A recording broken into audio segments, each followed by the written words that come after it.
বাবা, আমার পেটটা প্রচন্ড ব্যথা করছে, কিন্তু আমি তো কোনো আজেবাজে খাবার খাইনি। তাহলে কেন এমন হচ্ছে? মনে হচ্ছে আমার ডিম দেওয়ার সময় হয়েছে। আর সহ্য করতে পারছি না। যাই, ঘরে গিয়ে একটু বিশ্রাম নেই। বিউটি ঘরে যায় আর বিশ্রাম নিতে থাকে। আরে বাহ, আমার ডিমটা তো অনেক সুন্দর। না জানি আমার বাচ্চাটা আর কত সুন্দর হবে। আজ আমি অনেক খুশি। আমি প্রথম মা হব। আমার সন্তান আমাকে আধো আধো ভাষায় মা বলে ডাকবে। কবুতর শহর থেকে এসে আমাদের সন্তানকে দেখে অনেক খুশি হবে। আমি আজ থেকে আমার সব কাজ ফেলে অনেক যত্ন সহকারে আমার ডিমকে তা দিব। বিউটি এসব বলে ডিমে তা দিতে থাকে। এভাবেই কেটে যায় বেশ কিছুদিন। 3-4টা বন খুঁজলাম, তবু একটা পাখি ডিম পেলাম না। এখন এই বনটাই আছে। এই বন থেকে একটা পাখির ডিম খুঁজে পেতেই হবে আমাকে। এই বনের প্রতিটা কোণে আমাকে ভালো করে খুঁজতে হবে। আমার শক্তি অর্জন করতেই হবে। না, দেরি করিস না ডাইনি, তাড়াতাড়ি ডিম খুঁজতে শুরু কর। এসব বলে ডাইনি বনের প্রতিটা পাখির বাসায় উকি দিয়ে ডিম খুঁজতে থাকে। কত সময় পার হলো, আমি নিচে ডিম খুঁজতে খুঁজতে ক্লান্ত হয়ে পড়লাম। তবু একটা ডিম পেলাম না। হয়তো সামনে একটা পাখির বাড়ি দেখা যাচ্ছে। যাই, কি দেখি ওই বাড়িতে কোনো পাখির ডিম পাই কিনা। ডাইনি বিউটির বাড়ি থেকে রওনা দেয়। কতদিন হলো পেট ভরে আমি খাবার খাই না। ডিমে তা দিতে দিতে খাবারের কথাই ভুলে গিয়েছি। রান্না করারও সময় নেই। যাই, তাড়াতাড়ি করে হোটেল থেকে কিছু খাবার খেয়ে আসি। খাবার খেয়ে এসে আবার আমার লক্ষ্মী সোনা ডিমে তা দিতে বসবো। আমার সোনা ডিম, রাগ করিস না সোনা, মায়ের ক্ষুধা পেয়েছে তো। আমি খাবার খেয়ে খুব তাড়াতাড়ি চলে আসবো। তুই একটু একা থাক কেমন? বিউটি ডিমটা ঘরে রেখে খাবার খেতে চলে যায়। এদিকে ডাইনি বিউটির ঘরে প্রবেশ করে আর ডিমটা দেখে ডাইনি অনেক খুশি হয়।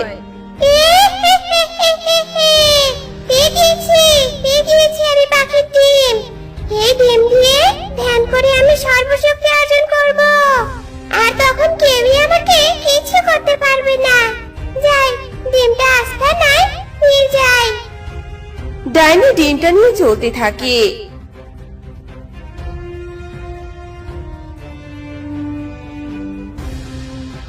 এই শয়তান ডাইনি, আমি তোর সব কাজ দেখেছি।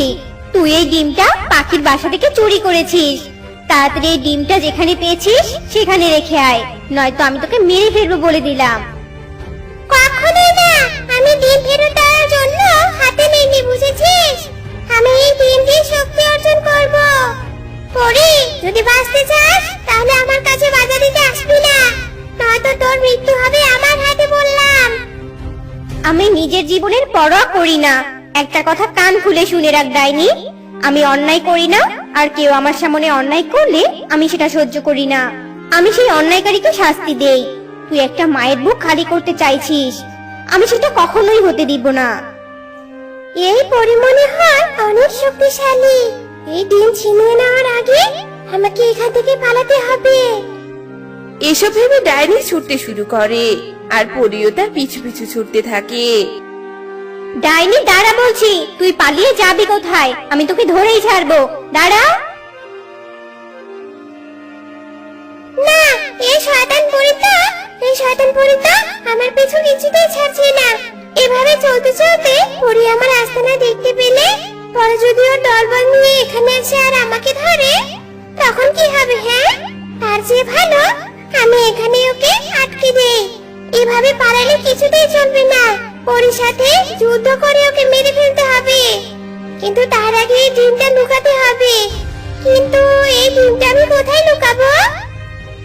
ডাইনি এদিকে ওদিকে তাকাতে থাকে। হঠাৎ ওর চোখ পড়ে একটা নলকূপের দিকে। পেয়েছি, আমি বরং এই ডিমটা ওই নলকূপে লুকিয়ে রাখি। ডাইনি ডিমটা নলকূপে লুকিয়ে রাখে। এই ডাইনি, ডিমটা কোথায় রেখে আসলি? ডিম আমাকে দে বলছি, আমাকে ডিমটা দে। শয়তান পরি, ডিম কোথায় রেখেছি? তোকে কেন বলবো সেটা? হ্যাঁ, তুই না মারা পর্যন্ত আমার পিছু ছাড়বি না, তাই না? দাঁড়া, তোকে আমি মজা দেখাচ্ছি। ডাইনি পরীর উপর জাদু করতে থাকে আর পরীও ডাইনির উপর জাদু করতে থাকে। এক পর্যায়ে ডাইনি পরীর হাতে ধ্বংস হয়ে যায়। এই যা, ডাইনিকে তো ধ্বংস করে ফেললাম, কিন্তু ডিমটা কোথায় আছে সেটা তো জানতে পারলাম না। এখানে তো আমার ত্রিনয়ন কাজ করবে না। তাড়াতাড়ি পরিরাজ্যে ফিরে আমাকে যেতেই হবে। ডিমটা কোথায় আছে? অন্যদিকে ডিমহারা পাখিটা মনে হয় অনেক কাছে। পরী তার রাজ্যের দিকে রওনা দেয়। আমার সব শেষ হয়ে গেছে, আমার সব শেষ।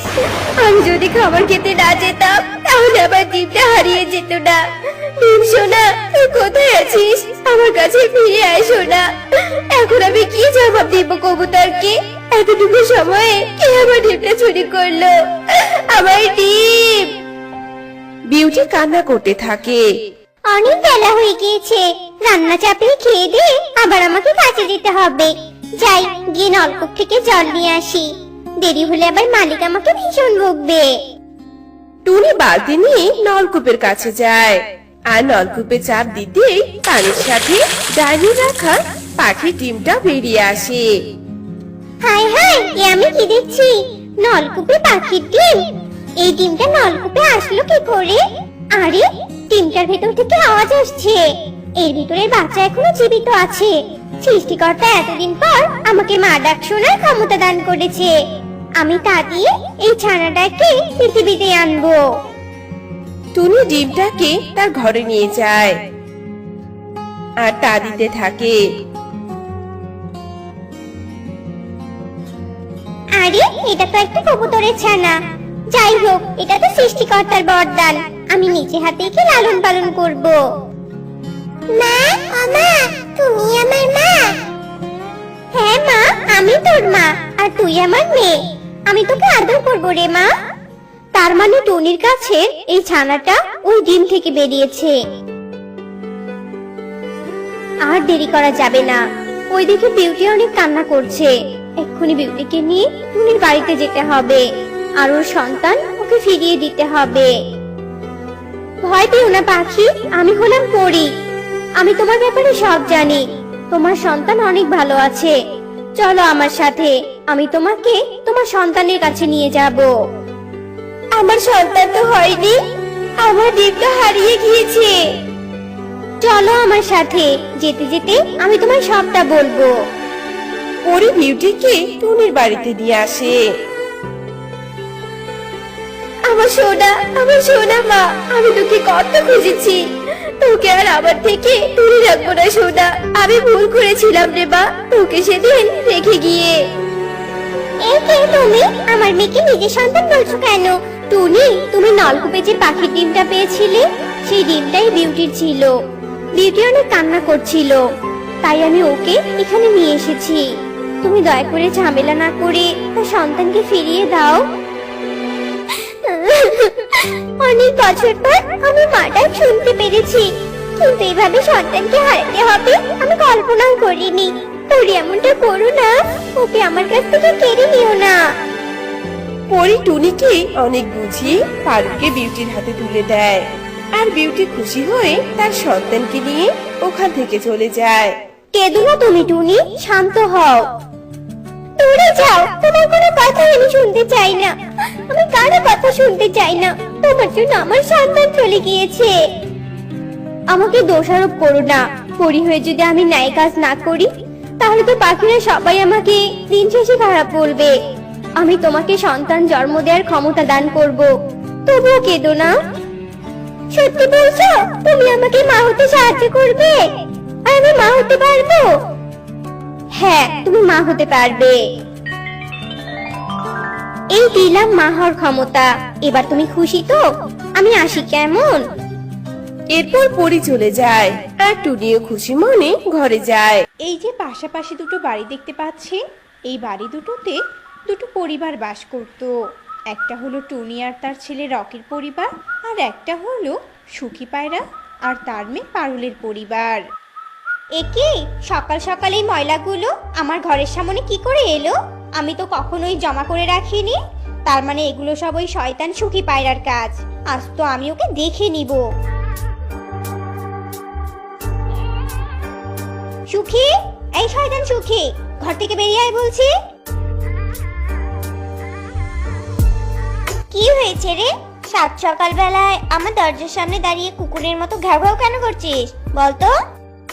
শয়তানি কোথাকার, তুই ইচ্ছে করে আমার ঘরের সামনে ময়লা ফেলে রেখে এসেছিস তাই না? আর এখন কি না আমাকে কুকুর বলছিস? চামচিকা কোথাকার! ইঁদুর ছানা কোথাকার! একদম আমাকে চামচিকা বলবি না, বলে দিলাম। আর আমার খেয়ে দিয়ে কোনো কাজ নেই? তোর বাড়ির মতো নোংরা ডাস্টবিনে আমার বাড়ির মূল্যবান ময়লা ফেলতে যাব? তুই নোংরা, তোর 14 গোষ্ঠী নোংরা। তোর এমন নোংরা বাড়িতে দাঁড়িয়ে থাকতে আমার গা কেমন ঘিন ঘিন করছে। আর আমার তোর মুখটা দেখতে ইচ্ছে করছে না। ছি, কি নোংরা চুল, আর গা থেকে তো পাঠা পাঠা গন্ধ আসছে। তো এই এই তুই তাড়াতাড়ি আমার বাড়ি থেকে বেরিয়ে যা তো, যা। কি, তোর এত বড় সাহস? তুই আমাকে এভাবে অপমান করলি? দাঁড়া, তোকে দেখাচ্ছি মজা আমি। তুই আমার বাড়িতে নোংরা ফেলিস, আবার আমাকে অপমান করিস। টুনি রেগে গিয়ে একটা ঝুড়িতে করে তার ঘরের সামনে পড়ে থাকা সব ময়লাগুলো তুলে এনে সুখীর মাথায় ঢেলে দেয়। ওরে শয়তানি, তোর এত বড় সাহস! তুই কি না আমার মাথায় ময়লা ঢাললি? আজ তোর একদিন কি আমার একদিন। আয়, আমিও তোকে দেখে নিচ্ছি। এরপর দুজনে মিলে লাঠি দিয়ে হাড্ডাহাড্ডি লড়াই শুরু করে দেয়। এদিকে চিৎকার আর চেঁচামেচি শুনে রকি আর পারুল দুই ঘর থেকে বেরিয়ে আসে। মা, ও মা, তুমি কি করছো মা? ছেড়ে দাও বলছি। মা, মা ছাড়ো তুমি, কাকিমা তো মরে যাবে। তোমরা তো দেখছি খুনোখুনি না করে ছাড়বেই না। রকি আর পারুল তাদের মাকে জোর করে টেনে নিয়ে ঘরে চলে যায় আর দুজনের মাকে বুঝিয়ে বাইরে বেরিয়ে আসে।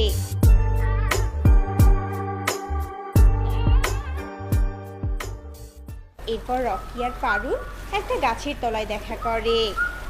রকি, আমাদের দুজনের মা তো সারা দিন ঝগড়ায় মেতে থাকে। তাদের সম্পর্ক পুরো দাঁড় কুড়ালের মতো। এমন অবস্থায় তারা কি আমাদের সম্পর্ক মেনে নিবে? এই অবস্থা চলতে থাকলে তো আমাদের কোনোদিন মেনে নিবে না, বরং আমাকে মেরে ঘরে বন্দি করে রাখবে। তাহলে কি আমাদের ভালোবাসা পূর্ণতা পাবে না? না না, এটা কখনোই হতে পারে না। আমাদের ভালোবাসা পূর্ণতা পেতেই হবে। চলো আজ আমরা বাড়িতে ফিরে যাই, তারপর দেখা যাবে কি করা যায়। পারুল আর রকি মিলে বাড়িতে ফিরে আসে আর দেখে টুনি আর সুখী আবার ঝগড়া করার প্রস্তুতি নিচ্ছে। মা, কি হয়েছে? তুমি এমন রাগে ফুসফুস কেন করছো? আবার নতুন করে কি হয়েছে বলো তো? কি আর হবে, ওই শয়তানি রানী টুনি তার জমির বাউন্ডারি আমার জমির ভিতর নিয়ে চলে এসেছে আর আমার জমিকে নিজের জমি বলে দাবি করছে। শোন পারুল, আমার মাথায় কিন্তু একদম আগুন জ্বলে উঠছে। অত রাগ না করে ভেবেচিন্তে কাজ করো মা। আমি ভেবেচিন্তেই কাজ করছি। এবার আমি মোড়লের কাছে যাব আর সব ঘটনা খুলে বলে আমি আমার জমি ফেরত চাইবো। সুখী পারুলকে নিয়ে মোড়লের কাছে যায়।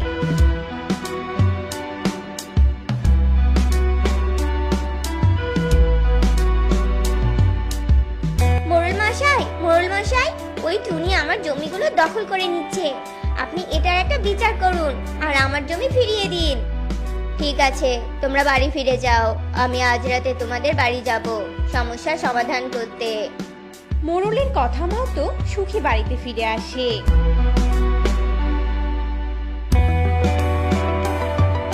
এদিকে টুনি তার ছেলে রকিকে বলতে থাকে, দেখেছিস ওই চামচিকার বাচ্চা কেমন আমার জমিগুলো দখল করে খাচ্ছে?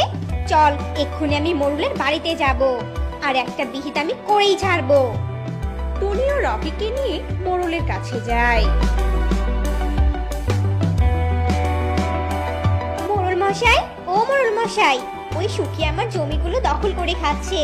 আপনি দয়া করে আমার জমিগুলো ফিরিয়ে দিন। ওই জমিটুকু ছাড়া যে আমার আর কিচ্ছু নেই। হয়েছে হয়েছে, তোমাকে আর কাঁদতে হবে না। আমি রাতে তোমাদের বাড়িতে গিয়ে তোমাদের সকল সমস্যার সমাধান করে দিয়ে আসবো। এবার তোমরা বাড়ি ফিরে যাও। মোড়লের কথা মতো টুনিও বাড়িতে ফিরে যায়। এরপর রাত হয়ে আসে আর মোড়ল বিচার করার জন্য চলে আসে। এরপর মোড়ল তার দুই পাশে দুই পরিবারকে নিয়ে বসে পড়ে আর সেখানে জঙ্গলের অন্যান্য পাখিরাও এসে হাজির হয়। এবার তোমরা বলো তো তোমাদের কি নিয়ে এত সমস্যা? আমি তো তোমাদের জমি সব ঠিকঠাকই দেখতে পাচ্ছি। না না মোড়ল মশাই, আপনার চোখের দেখা ভুল, কারণ আমার জমি ওই চামচিকা সুখী দখল করে বসে আছে। না না মোড়ল মশাই, শয়তান ইঁদুর ছানা আমার জমির ভিতর ঢুকে পড়েছে। না মোড়ল মশাই, ওই চামচিকা শয়তানি সুখী মিথ্যে কথা বলছে। না, ইঁদুর ছানা মিথ্যে কথা বলছে। না, চামচিকে মিথ্যা কথা বলছে। চুপ, একদম চুপ, অনেক হয়েছে। তোমাদের যেখানে কোনো সমস্যাই নেই সেখানে জোর করেই সমস্যা বের করছো তোমরা। এভাবে যদি চালাতে থাকো তাহলে আমি তোমাদের সমস্যার সমাধান কখনোই দিতে পারবো না। বলছিলাম কি মোড়ল মশাই, আমাদের দুই পরিবারের কি ঝগড়ার কোনো সমাধান করা যাবে না? তোদের দুই পরিবারের সমস্যার সমাধানের আমি কোনো উপায়ই দেখতে পাচ্ছি না। ঠিক তখনই সবার মাঝখান থেকে একটা পাখি বলে ওঠে, মোড়ল মশাই, দুই পরিবারের দুটো উপযুক্ত ছেলে মেয়ে আছে, ওদের বিয়ে দিলে এই দুই পরিবারের ঝগড়া বন্ধ হয়ে যাবে।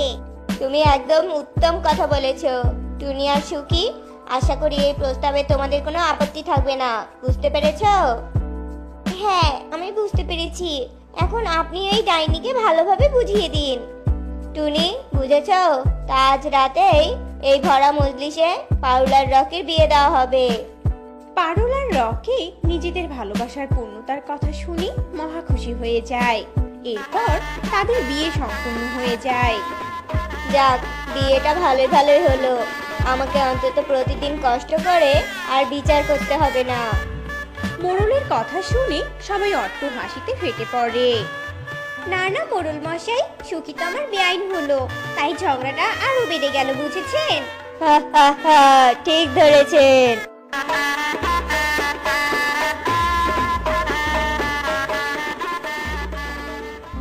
তো বন্ধুরা, আমাদের গল্পটি তোমাদের কাছে কেমন লেগেছে তা কমেন্টে জানাতে ভুলো না কিন্তু।